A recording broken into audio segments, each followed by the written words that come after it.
I want to talk about a few things I've learned and a few future plans that I have in store. So one thing that I learned, branding is really important. Having those really nice thumbnails that tell a story, that get your, either your subscribers or your potential subscribers ready to know what's going to be happening with your video. I think the first few ones that I put out since kind of, I'll say, rebranding and restarting my YouTube, they were cool, but like now I'm getting into a flow where I have a greater, deeper understanding of my personal brand and what I want to be sharing on YouTube. What I love about just having a YouTube is I'm able to really share all the different elements of myself. Whereas for Instagram, for instance, I have everything kind of sectioned off, like something for art, something for menswear, and something for photography. And that was something that my mentor advised me on. Just when people are scrolling and just considering the algorithm, wanting to keep those things partitioned out. Whereas for YouTube, I think I'm structuring things a little differently, where I'm trying to have like your art, I'm trying to have the menswear, and I'm trying to have your photography as different sections, and having that just kind of coincide with what my branding is, and kind of integrate that with like vlogging, but also vlogging that is intentional and informative, because I'm really trying to provide value in all these videos and really just trying to go above and beyond myself in terms of my artistry. And that's how I am anyway. So it's just like getting in the practice of exploring that and articulating that to a growing audience. And I hope to be doing, I think I'm going to be doing these videos like maybe every 1,000 subscribers or something. So when I hit the next milestone being 2,000, I'll do another video and kind of go over what I learned. But a big shout out to my friend Luis Hermosillo. He really inspired me to just start vlogging consistently.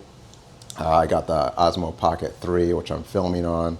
I also have to shout out Vanessa Lau. Like, I really learned a lot through watching her videos and just on her process and what her channel is like.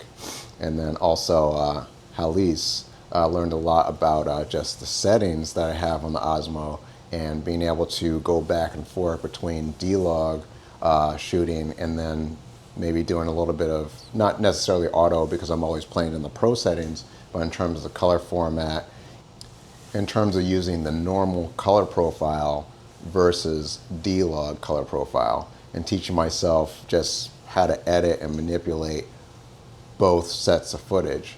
If I'm out and about, it's probably going to be normal color profile. If I'm doing something like this, where it's more talking head, I might do D-Log because I have the time to go back and edit and color correct. And I do all my color correction in CapCut. I just keep it really simple.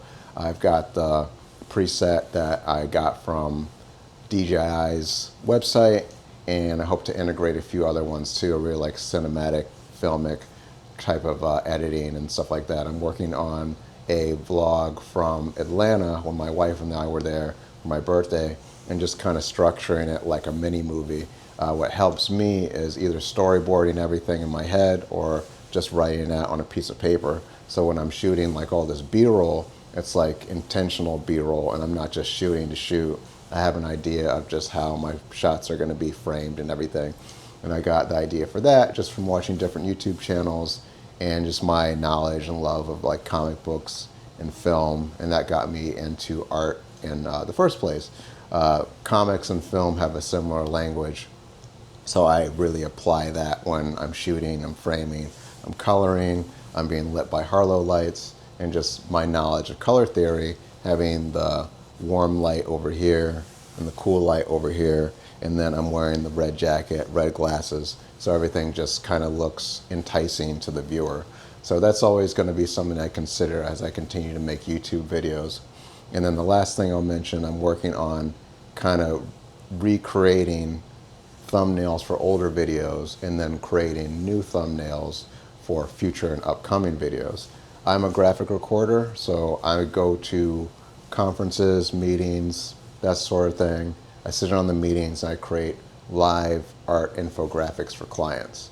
So I wanted that to be like the cornerstone of all my branding in terms of my YouTube, my thumbnails that you might see while you're coming across the channel. I want everything to be like its own custom infographic.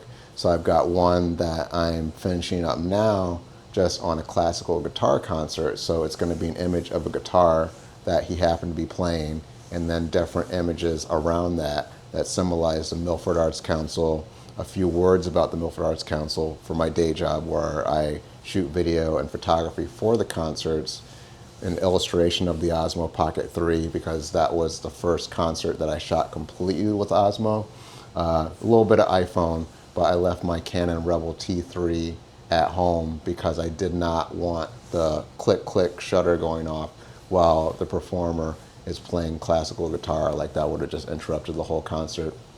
So just being able to put this device through its paces has been really cool. And just with the consistency is really important. There was a time when I was trying to post every day. I did that for a little bit. But I think the flow I'm going to get into is Monday, Wednesday, Friday, having a live broadcast on YouTube, probably on Tuesdays, and then just going for it that way, having that consistency, and then having the shorts, having the videos. So like Monday, Wednesday short, and then Friday having a longer form video. And I'm trying not to shoot as much because I have so much footage that I have to edit and get through and schedule and put out, and then creating those custom thumbnails for it also. But that's the plan moving forward. Just continue to share this, what I do pretty much day to day, sharing that on a weekly basis, whether it's Milford Arts Council, graphic recording, photography, menswear. All that is going to be in my wheelhouse with what I share on this YouTube channel. And I appreciate everybody that's followed so far. Hope to attract a lot of new subscribers, and I'm just going to keep telling the story that is authentic for me to tell and just have a lot of fun doing it. So hope you found the video informative and inspiring. If you like it, please subscribe to the channel. Please like the video, share the video, all the good stuff. It just helps the channel grow so I can continue to do this sort of thing. And I want to be on that path to monetization as well. All right, peace.